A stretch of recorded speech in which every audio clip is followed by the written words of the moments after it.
Olá, eu me chamo Camila, sou aluna de enfermagem do 7º semestre aqui da Faculdade Max Planck. Vim falar um pouquinho para vocês hoje sobre a importância da doação de órgãos. Ser um doador hoje em dia é um ato de amor, de carinho, de prosperidade com o próximo.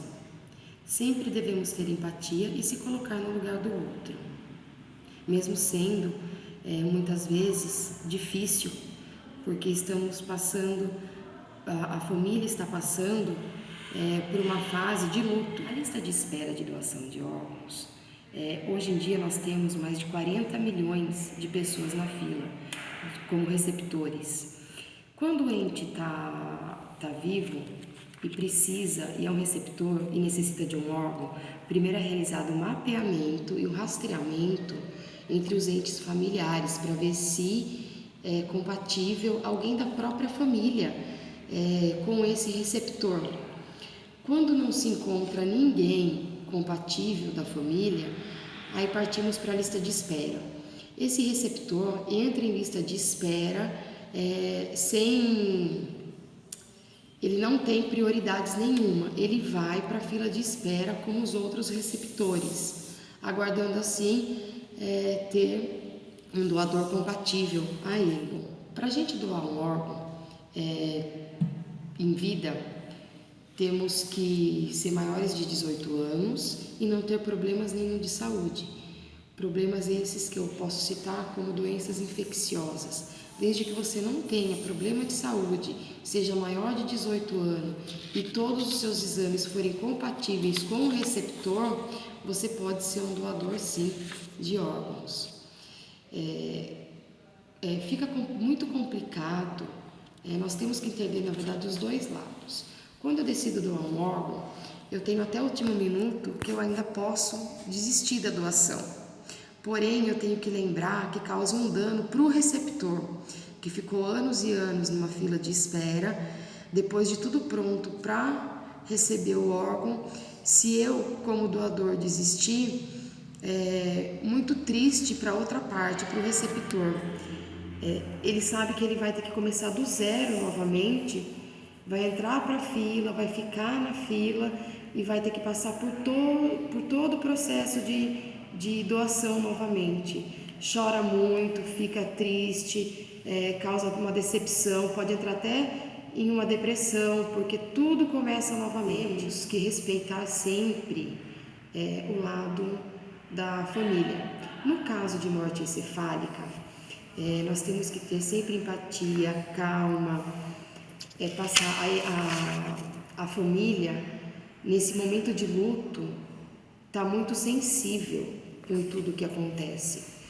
E muitas se negam a negar os órgãos do ente querido. Até que muitas das vezes, o primeiro é normal, a primeira instância, a família se negar. A negação, por quê? Porque ela já está perdendo um ente querido. E aí chegamos nós, a equipe, a enfermeira, para conversar sobre a doação.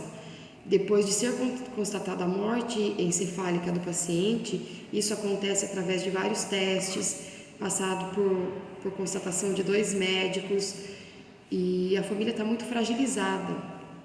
Então temos que ter todo a empatia, o cuidado para abordar essa família, sempre respeitando a opinião dela e sempre deixar claro que a família toda tem que decidir, porque às vezes um quer, outro não quer, então é um momento muito frágil para todos. E expor para a família o quanto é importante doar e ajudar o próximo. Meu nome é Michele, sou aluna do curso de enfermagem da Faculdade Max Planck, do 7º semestre. Venho falar para vocês um pouco sobre a Lei 9.434, de 4 de fevereiro de 1997, que fala sobre o processo de doação de órgãos para usos e fins. Também trago para vocês como se declarar doador em vida. No Brasil, é possível se declarar doador em vida, sinalizando que você é um doador na sua identidade. Também é importante que você converse com seus familiares que você é um doador e que tem o desejo de ser um doador. Por quê? Porque só é legal se a família permitir o ato de doação. Infelizmente, só colocando no seu RG que você é o doador não é o suficiente para que seja feito o processo de doação. Então, todos os entes da família, no momento da decisão, tem que ser de concordância para que seja efetuado. Não é possível vender os órgãos. É crime. No Brasil também é crime a venda de órgãos. Quais os órgãos podem ser doados? Podemos doar coração, rim, pulmão, córnea, pele e sangue. Todos esses órgãos podem ser doados. Em vidas podemos doar rim e sangue. Tudo acontece com a ajuda da equipe.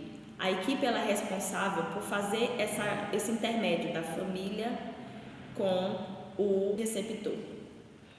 Vou falar também aqui para vocês da importância do enfermeiro nesse processo.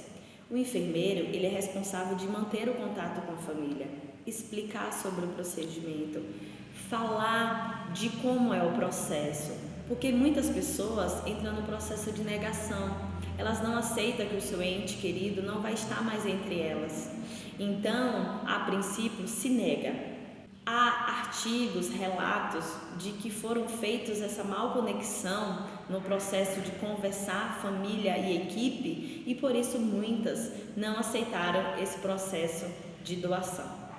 Até porque alguns fatores interferem nesse processo, como a religiosidade, também a espera de um milagre. Muitas pessoas mal informadas, às vezes por falta de informação, não sabem que aquele paciente já não tem mais chances de vida e mesmo assim ela espera que aconteça um milagre. É muito importante que a gente, como profissional de enfermagem, faça esse contato, um contato empático, um contato respeitoso, respeitando acima de tudo o luto vivido, porque não é fácil receber a notícia que alguém da sua família morreu de um ato inesperado e assim fica mais difícil aceitar que não vai ver mais e se tornar um doador. Vou contar para vocês um pouquinho da minha história. Minha filha tinha 7 anos de idade quando, um dia de manhã, levando a mesma para a escola, ela acabou sendo atropelada. Foi uma loucura de início, fui correndo para o hospital com ela, acompanhada pela unidade de resgate. Chegando lá, me colocaram para fora para prestar os primeiros cuidados. Fiquei desesperada como toda mãe.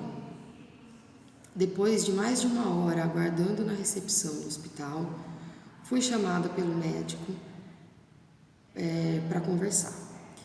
Chegando na sala dele, ele me passou todas as orientações e o estado clínico de minha filha, que era grave.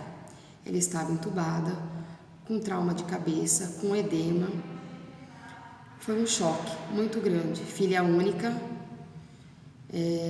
muito difícil para a gente, mãe, receber uma notícia que a gente sempre quer se colocar no lugar do filho, que fosse com a gente, mas que não fosse com ela. Mas são coisas, infelizmente, que o destino nos oferece. E diante de toda a situação, ele me deixou ver ela. Ela estava entubada, com a cabeça bem inchada, sangrando muito pelo ouvido. Foi muito difícil para mim. Tudo isso foram decorrentes de dias de internação numa UTI pediátrica. Ela ficou durante 14 dias internada. Dia a dia, sempre era uma esperança, aquela coisa de chegar lá e ter uma boa notícia dela, até que chegou no 7º dia, fui chamada eu e meu esposo para poder autorizar a realizar a traqueostomia dela. Autorizamos porque a gente sabia que era para o bem dela mesmo. Sei que estavam fazendo o melhor por ela. No 14º dia de internação, recebi um telefonema e fui solicitada para comparecer até o hospital. Nessa hora, claro, o coração de mãe gela e a gente sempre espera por uma boa notícia. Corri, passei no serviço do meu esposo, peguei ele, cheguei até o hospital. Chegando lá, o mesmo médico que atendeu a ocorrência da minha filha, no dia que aconteceu o acidente, me chamou para conversar junto da enfermeira do setor. Eu e meu esposo entramos, já uma sensação de peso, de tristeza, de ser metade de mim, né, que já tinha ficado ali. Vem a pior notícia da minha vida. Minha filha tinha entrado em morte encefálica.